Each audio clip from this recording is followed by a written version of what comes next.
Ya, Kevin Magariños, bien, Noreli. Hay dos males y uno bien. A ustedes cómo se comporta la situación en la Tierra. Esa es la Tierra.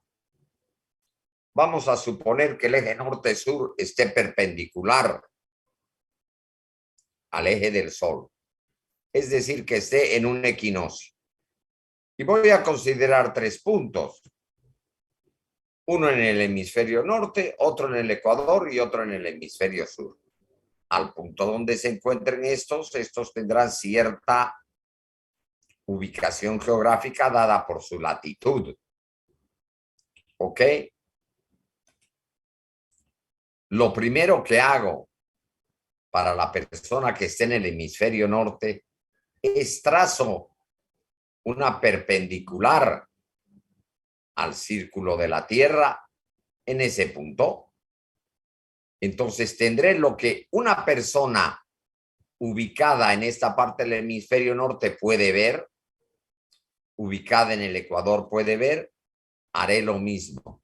Esta es una tangente en el punto a la normal y la normal lo que da es la latitud. Ahí tendré las 3 personas el mismo día. Pero ustedes saben, el Sol no emite sus rayos radiales, sino paralelos hacia la Tierra. También los emitirá hacia otros lados, pero generalmente se considera radiales hacia la Tierra.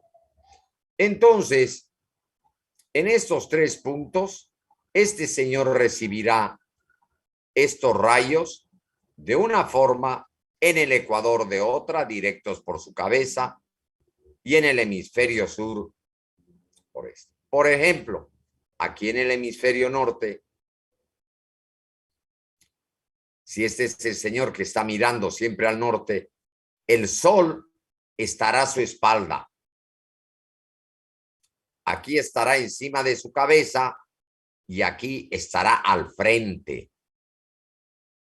Es decir, hacia el norte, en ese día específico. A esa situación o distancia entre la normal y los rayos solares se le llama declinación. Y desde la Tierra hasta la posición en la que está el Sol se llama altura solar.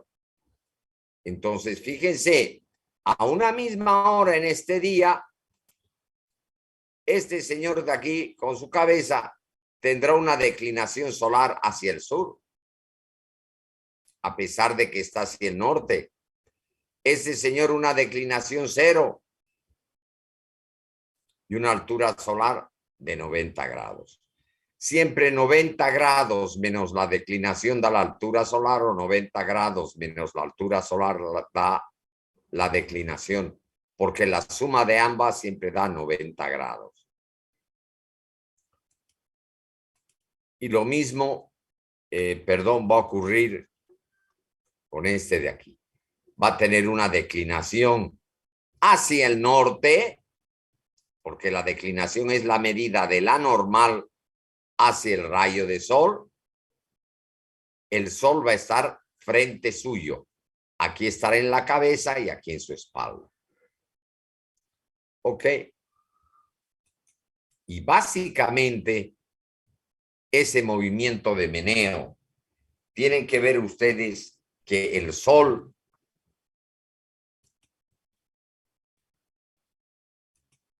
prácticamente en su trayectoria, la Tierra alrededor del sol, va moviendo el eje norte-sur.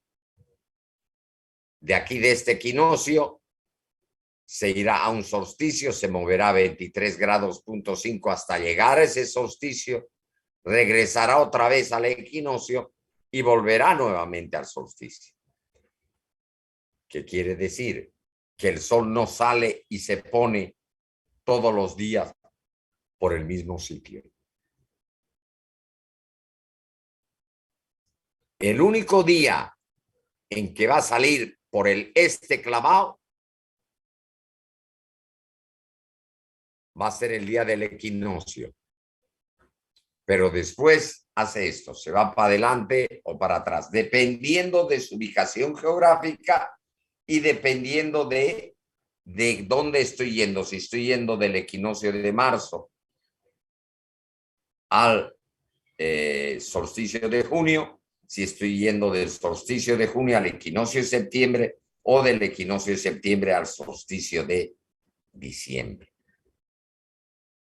Está claro, esa parte de geometría esferoide se las he preparado para que vean que en una misma hora, en una distinta posición geográfica, el sol dará de una manera o de otra. Les voy a dar un ejemplo. Ustedes han ido poco a la universidad o mucho, pero me imagino que Noreli, Jimena, han ido un semestre, al menos a la 1. Si les ha tocado invierno, es decir, los meses eh,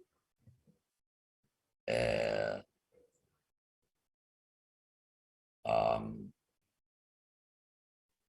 de junio en adelante, vemos que la Tierra se inclina mucho hacia el norte.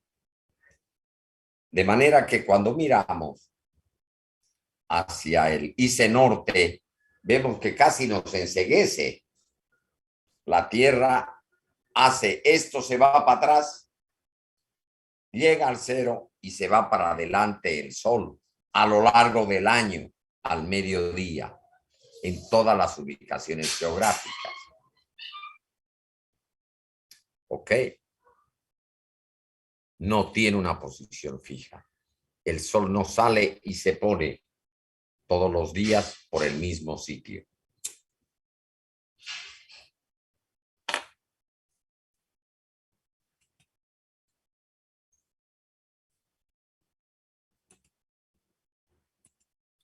Bien, fíjense entonces que este movimiento aparente, cuando yo estoy aquí en marzo, lo que voy a ver es que el eje norte-sur va a ser perpendicular al sol, en el equinoccio de septiembre también, en el equinoccio de junio, el hemisferio norte se acerca al sol y el hemisferio sur se va. Aquí nos empieza el invierno y en septiembre la primavera. Pero aquí como nos empieza el invierno, le empieza el otoño. En septiembre a nosotros nos empieza la primavera y les empieza el otoño en el hemisferio norte. Llegamos a diciembre, el hemisferio norte se retira completamente, esos 23 grados, 27 minutos o 23.5 grados, y se acerca al sol el hemisferio sur. Empieza el invierno en el hemisferio norte y el verano en el hemisferio sur. Y así lo voy a ver, yendo hacia este lado derecho, y si me pongo aquí, aquí al revés. Ese movimiento de zigzag aparente es el que da origen a las estaciones. Aquí les estoy mostrando, hola, que ese vaivén es porque la Tierra siempre está inclinada 23 grados 27 minutos y tarda 90 días en ir de un equinoccio a un solsticio, de un solsticio a un equinoccio y de ese equinoccio al otro solsticio. En cada una de esas etapas tarda 90 días en recorrer 23.5 grados. Lo que hay que saber es dónde tengo el sol y dónde está la Tierra para poder ubicarme. Entonces hay que tomar pastillas de Ubicatex. Fíjense aquí, aquí tengo el plano ecuatorial. Este sería el solsticio de diciembre, porque el hemisferio sur se ha acercado hacia el sol y el hemisferio norte se ha alejado. Este es el eje de rotación norte-sur. Aquí tengo el plano de la eclíptica va a dar directamente en lo que se llaman los trópicos. En este caso, el trópico de Capricornio. Cuando vuelve al equinoccio de marzo y se viene al equinoccio de junio, el eje de rotación está aquí delante y el plano de la Tierra será perpendicular al Ecuador en el trópico de Cáncer. ¿Qué ocurre? Vamos a ver en esta vuelta cómo funca la cosa. El 21 de marzo se nos pone así, el Sol está aquí. Ahí el 21 de septiembre y el 21 de diciembre, si el Sol está aquí, se aleja. Se los voy a volver a poner.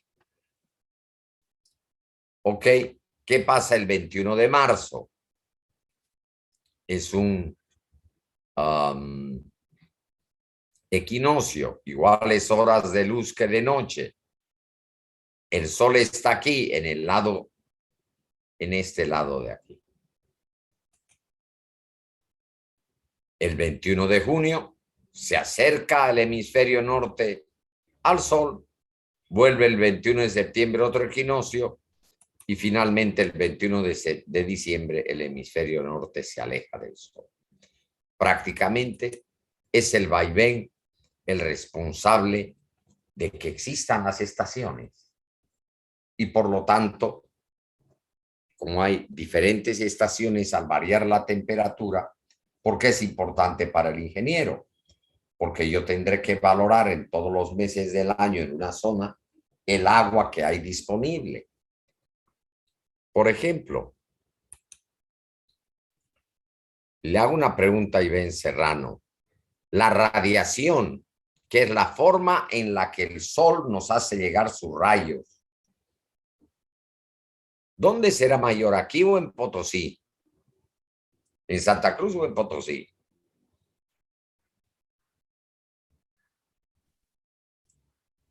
Ingeniero dijo Serrano, ¿no? No lo escuché bien. ¿Perdón? Doctor, no escuché, dijo Serrano, ¿no? Sí. A Ah, ver, Efraín Carvajal, ¿dónde crees que la radiación será mayor? ¿En Santa Cruz o en Potosí? ¿En Potosí, doctor? En Potosí. La radiación es mayor.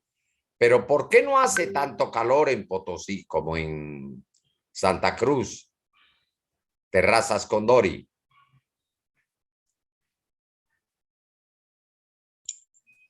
Buenas tardes, ingeniero.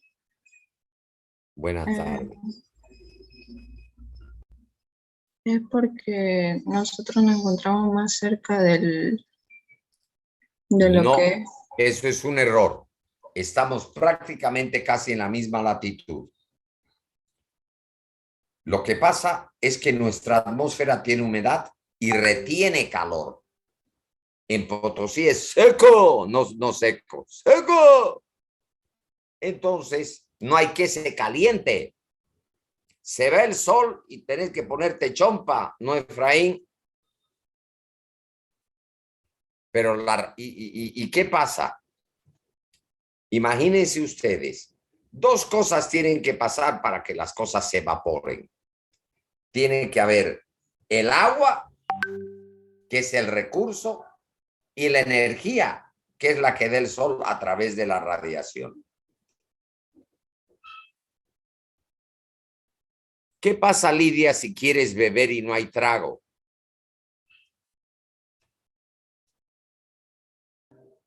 No, no tomo. Claro. Hay la energía, tiene ganas, pero no hay el recurso. Eso es lo que pasa en Potosí. Hay la energía, pero como no hay seco, no hay que se evapore. Pues se genera poca lluvia.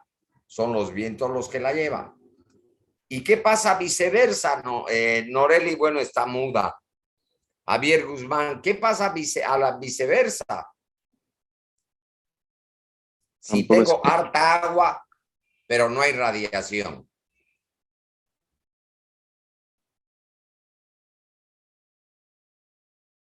Tengo harto trago, pero no tengo ganas. ¿Bebés o no bebés?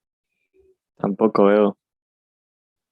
Bueno, yo sé, pero asumí pues que bebas. O si no, le pregunto a Nicole. Asuman que hacen la actividad. Entonces, tienen que haber dos cosas, la energía y el recurso.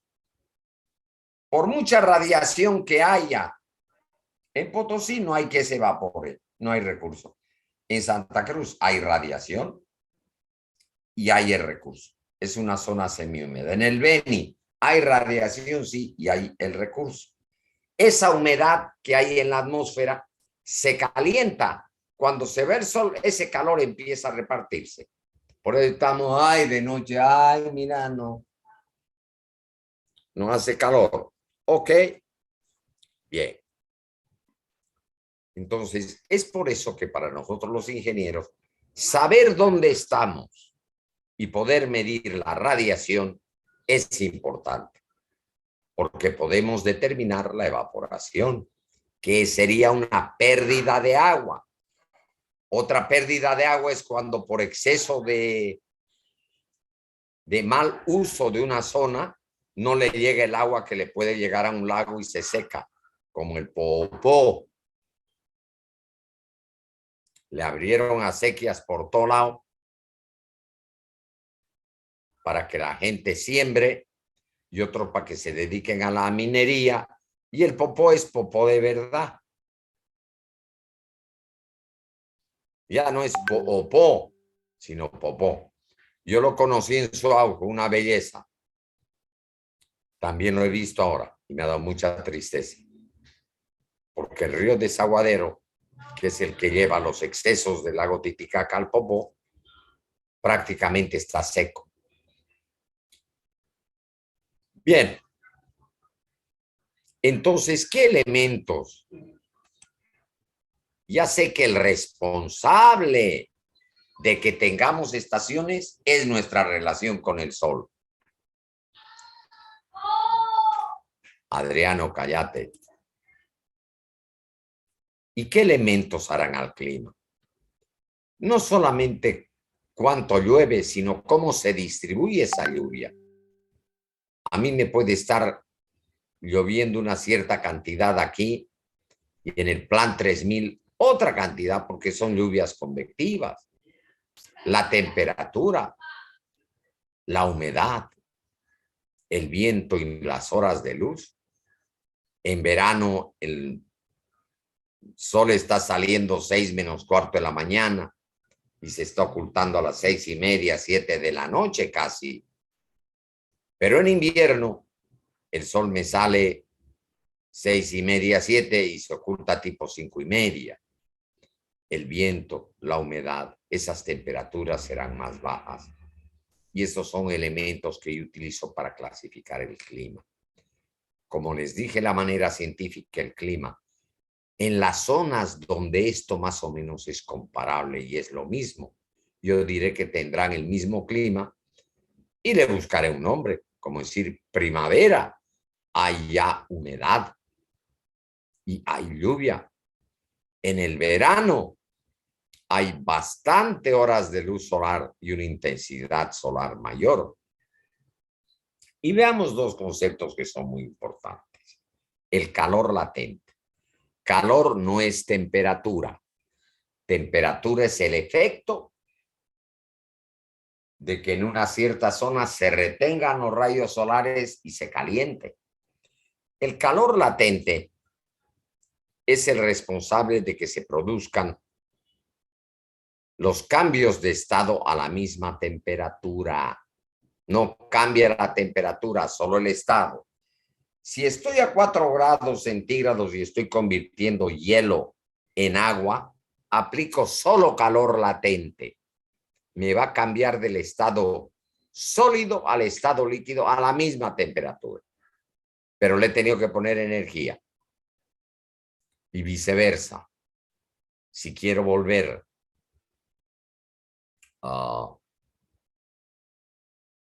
agua a cubitos de hielo, tendré que aplicarle ese calor en sentido contrario. Es por eso que los termodinamistas, los que ven termodinámica, el sentido en el que fluye la energía es muy importante.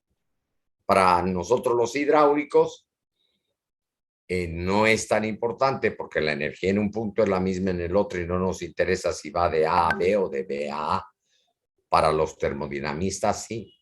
Y el calor sensible es el calor que se desgasta en todos los seres vivos y plantas y hasta en las piedras que se calientan. ¿Ok? Vamos a ver lo que es longitud. Son una serie de haces que van desde el meridiano de Greenwich,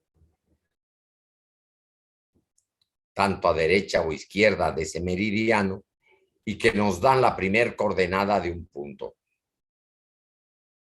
Y van de 0 a 180 grados hacia el este o 0 a 180 grados hacia el oeste. Pero ahí tengo una sola coordenada. La otra es la latitud, que es la distancia en grados de un cierto punto al ecuador. Vamos a suponer que aquí estoy en el ecuador. Todos estos puntos que están a 30 grados, aquí me daría una vueltita así. 30 grados fijos. 45, 60, 90. Y van de 0 a 90 por el norte y de 0 a 90 por el sur. Entonces, es importante conocer la latitud y la longitud para definir en qué punto estamos. Y eso se dan en grados. Aquí voy hacia el este, nosotros estamos hacia el oeste del meridiano de Greenwich. ¿Por qué? Porque ahí se puso la referencia.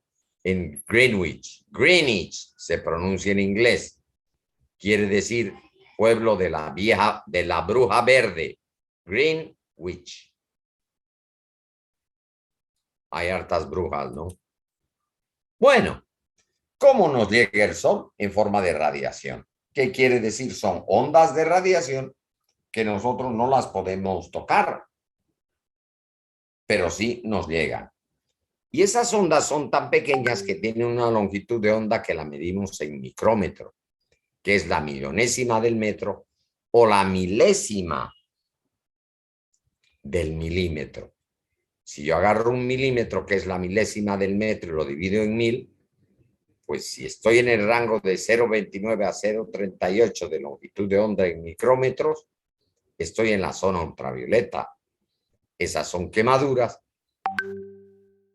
Me pueden producir quemaduras y efectos fotoquímicos. La luz que veo está en el rango del violeta al rojo, de 0,38 a 0,70.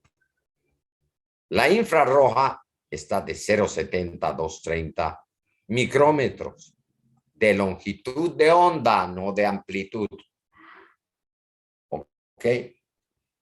Eso es súper importante. Esos señores que se ponen rayos infrarrojos para ver de noche, cuando van a la guerra y verlo de día, el aparato que tienen emite con esta longitud de onda para que ellos puedan ver, porque nosotros vemos hasta el 0,70. Y nos llega en forma de rayos que inciden sobre una cierta superficie. Y si esta superficie es reflejante, se reflejarán. Y a esa relación que hay entre el rayo reflejado y el incidente se le llama albedo. Cuando el albedo es muy alto, por ejemplo, en la nieve, quiere decir que tengo un reflejo bien grande.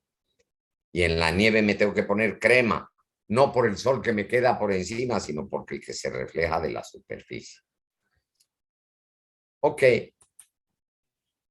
Vamos a salirnos un momento y volver a ubicarnos. Ok. Gutiérrez, un abrazo. Ahorita volvemos. Conéctense de inmediato, por favor. La única fuente de energía que tiene la Tierra. No hay otra.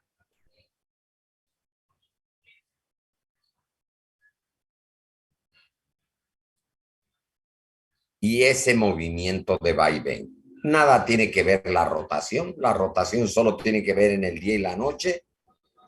La traslación sí tiene que ver porque nos podemos estar yendo de un solsticio a un equinoccio, pero en realidad lo que nos da el clima es el meneo aparente de la Tierra con el Sol. ¿Qué elementos tendré que considerar para decir esta zona tiene un clima primaveral, etcétera? Cantidad de lluvia, humedad, radiación solar. Es la forma en la que me llega la energía del Sol. Y me llega en longitud de onda, que si tengo una onda sinusoidal, la longitud es lo que me lleva de un punto al otro donde se aproxima. Desde donde empieza a donde se termina el ciclo completo. No el pico. ¿Ok? La longitud de onda. Todos son ondas. La música es onda. Ustedes son onda cuando están en onda. Y son desonda cuando no están en onda. A ver, Cano, ¿cuál es la primera ley de García? Cano, Signiani, Micael. ¿Te acordás o no? El que pasa, la ley de Chávez. De Chávez. Ah, la primera ley de García, ¿la sabes? A ver, Lidia Chambi, decísela vos. Muy vergonzosa. No me acuerdo. ¿Ve? ¿Y cómo querés pasar la materia si no te acordás de algo tan sencillo? ¿Quién se acuerda? A ver, vos, Gutiérrez Cabeza, que sos de mi...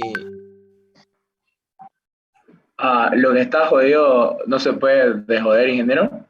Esa es, lo que está jodido no se puede desjoder. Esa es mi primera ley. Entonces, ¿qué más aprendimos? Que los rayos nos van a llegar con cierta longitud de onda. Unos nos harán daño sin verlos. Para poder ver, la luz visible está entre el rojo y el violeta. Y más allá del rojo, el infrarrojo, ya no lo vemos. Ya necesitamos aparatos precisamente infrarrojos para poder ver de noche. Entonces, ¿pero qué es lo importante cuando nos llega la radiación? Que parte de ella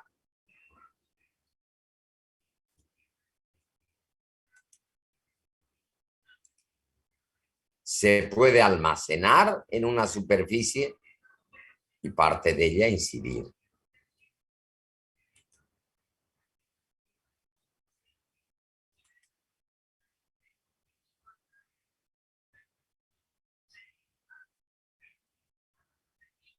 Con razón, Tapa Monroe no vino en la primera parte de la clase. Sí estuve, doctor.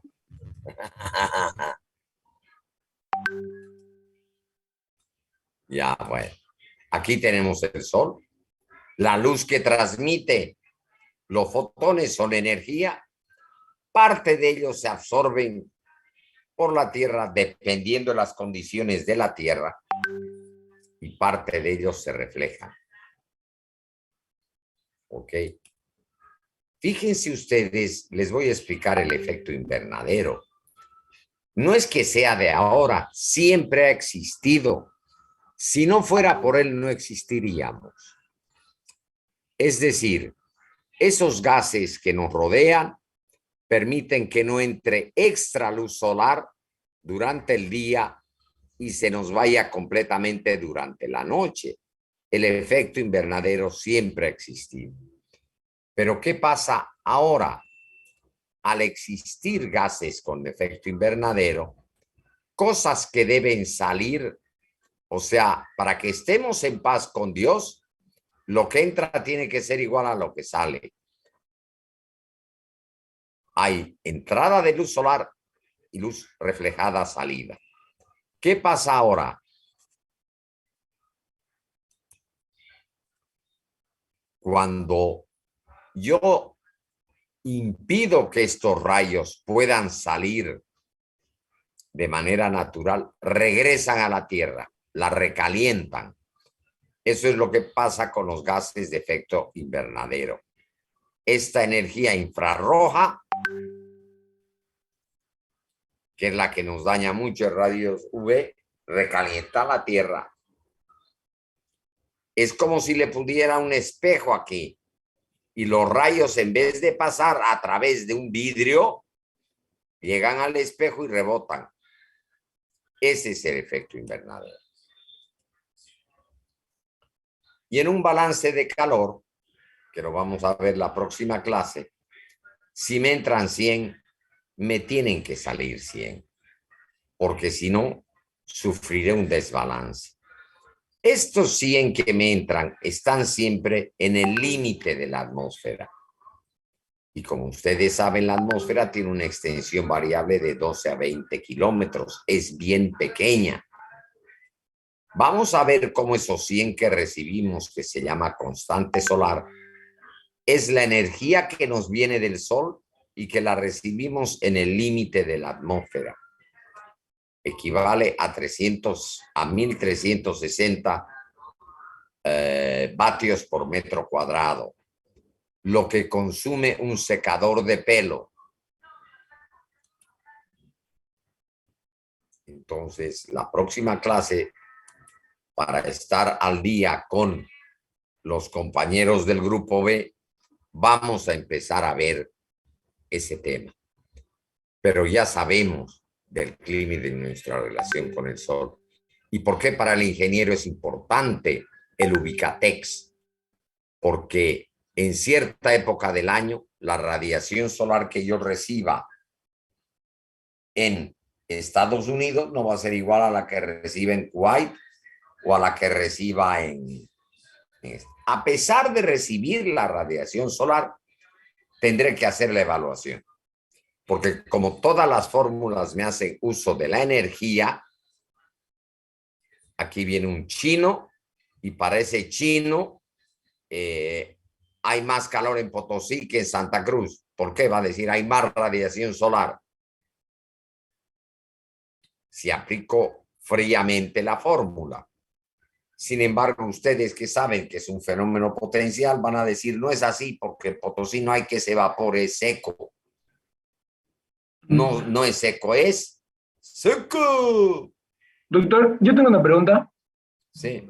Y en los desiertos, ¿cómo funciona? Porque en los desiertos, como igual no hay humedad, pero igual es caliente. El desierto funciona de la siguiente manera. Hace calor de día y frío de noche. Yo te digo por qué he vivido en Egipto y en Israel. Mi primer trabajo como ingeniero hidráulico. Durante el día es seco y te hace un calor tremendo. Por eso tenés que caminar muy lentamente, no gastar mucha energía. No sudás porque no hay humedad. Pero de noche, a partir de cierta hora, sí te tenés que tapar con colchita. Porque la atmósfera es bien seca. Eso pasa en los desiertos. Una anécdota de los desiertos. ¿Querés que te la cuente, Norelia? ¿Sabes lo que es? ¿Has escuchado hablar del desierto del Sahara, Noreli? ¿Has escuchado hablar de Cartago, la zona más fértil que había durante el Imperio Romano? Lo que alimentaba todo el Imperio Romano que iba desde Libia, por eso Libia se llama Libia, el norte de África, ese país del norte de África era del Imperio Romano, todo el norte de África era de ellos, de ahí hasta Inglaterra, todo era el Imperio Romano. Pero la gente de los desiertos tiene la costumbre de criar cabras y ovejas. Y la cabra y oveja tiene la nariz así. La vaca así. La vaca muerde el pasto, no arranca la planta, la corta. Su boca es así. La oveja es así. se come hasta la raíz. La zona más fértil del mundo era Cartago. Más fértil. Alimentaba a todo el Imperio Romano. ¿Saben lo que es ahora lo que era Cartago? El desierto del Sahara. ¿Por qué? Costumbres del ser humano. Quiero mantener mis tradiciones. Bueno, seguí esto. Y ya saben, ahí aplica la primera ley de García. Lo que está jodido no se puede desjoder. En Irak reforestan y gastan mucho dinero para evitar la desertización, porque los desiertos van avanzando y van creando como dunas, plantan muchas plantas adecuadas para retener la humedad, al menos lo hacían hace unos 20 años cuando iba seguido hacia allá, precisamente a hacer estudios de radiación.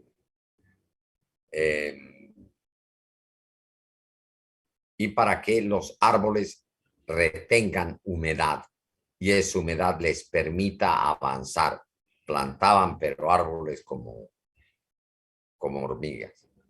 Pero esas malas prácticas que hacemos nos cambian la vida forever, como el desierto del Sahara. De día te hace calor, pero no un calor de muere, porque como no hay humedad, no estás tranquilo nomás con calor, pero caminas con tu chilaba despacito, ¿no? Para no porque el sol pega fuerte. Y de noche, tipo 2, 3 de la mañana te tenés que tapar, porque hace frío, es desierto. Como no hay humedad, no hay que retenga el calor. Y se enfría mucho. Bueno, eso sería la próxima clase, ya que sabemos que nuestra relación con el sol nos genera los diversos tipos de clima que tenemos. Vamos a empezar a ver qué pasa con la radiación. Y lo primero que sé es que hay una parte que incide, llega a una superficie y otra que se refleja. Dependiendo de la superficie se va a reflejar más o menos. Y esa relación de lo que se refleja con lo que incide se le llama albedo. No al pedo, albedo. Lidia. Ok, creo que harto hemos avanzado. Por favor, ya está la ayudante, creo que va a empezar este sábado. Isabel, saben que tienen que asistir un 70% para que la ayudantía no sustituye la clase, por si acaso. Que tengan un buen fin de semana, pórtense bien y cuídense. No vayas a discotecas, Noreli, ni a los boliches acostumbrados. Ni vos tampoco, Lidia Chambi, se vaya a los boliches ahí a pirañar. Ok. Y vos, Dani, ¿estás trabajando, hija? Sí, doctor, estoy trabajando ¿Dónde?